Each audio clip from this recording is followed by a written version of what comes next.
আপনি কি বিশ্বাস করবেন শুধু বালি বা মাটি ভাটি ভর্তি বস্তা দিয়ে এমন একটি বাড়ি বানানো সম্ভব যেখানে গরমের মধ্যেও ভেতরটা থাকে অনেকটা ঠান্ডা? শুনতে অবিশ্বাস্য লাগলেও পাকিস্তান সহ বিশ্বের বিভিন্ন দেশে এমন বাড়ি ইতোমধ্যেই তৈরি হয়েছে। এই প্রযুক্তির নাম আর্থ ব্যাগ কনস্ট্রাকশন। এতে বড় বড় বস্তার মধ্যে বালি বা মাটি ভরে একটার ওপর একটা সাজিয়ে দেয়াল তৈরি করা হয়। প্রতিটি স্তরের মাঝে কাঁটাতার ব্যবহার করা হয় যাতে পুরো কাঠামো শক্তভাবে আটকে থাকে। এরপর দেয়ালের ওপর প্লাস্টার লাগিয়ে এমনভাবে ফিনিশিং দেওয়া হয় যে বাইরে থেকে দেখে বোঝাই যায় না এটি বস্তা দিয়ে তৈরি।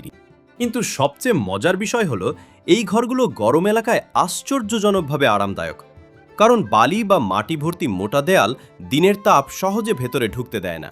ফলে বাইরে প্রচণ্ড রোদ থাকলেও ঘরের ভেতর তুলনামূলক শীতল থাকে। এ কারণেই মরুভূমি বা গরম আবহাওয়ার দেশগুলোতে আর্থব্যাগ হাউস নিয়ে মানুষের আগ্রহ দিন দিন বাড়ছে। শুধু তাই নয়, অনেক প্রকৌশলী মনে করেন সঠিকভাবে নির্মাণ করা হলে এই ধরনের ঘর ভূমিকম্পের সময়ও বেশ ভালো স্থায়িত্ব দেখাতে পারে, কারণ এর গোলাকার নকশা এবং মোটা দেয়াল চাপকে চারদিকে ছড়িয়ে দেয়।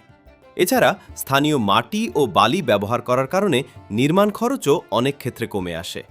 তাই কম খরচে টেকসই ও পরিবেশ বান্ধব বাড়ি নির্মাণের ক্ষেত্রে এটি একটি আকর্ষণীয় সমাধান হিসেবে দেখা হচ্ছে।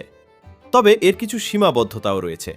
সব দেশে বা সব এলাকায় এই ধরনের নির্মাণ অনুমোদিত নয়।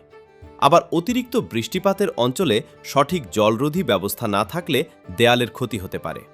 তবুও ভাবুন তো, যে বস্তা আমরা সাধারণত মালামাল বহনের কাজে ব্যবহার করি, সেই বস্তা দিয়েই তৈরি হতে পারে একটি আরামদায়ক, শক্তিশালী এবং পরিবেশ বান্ধব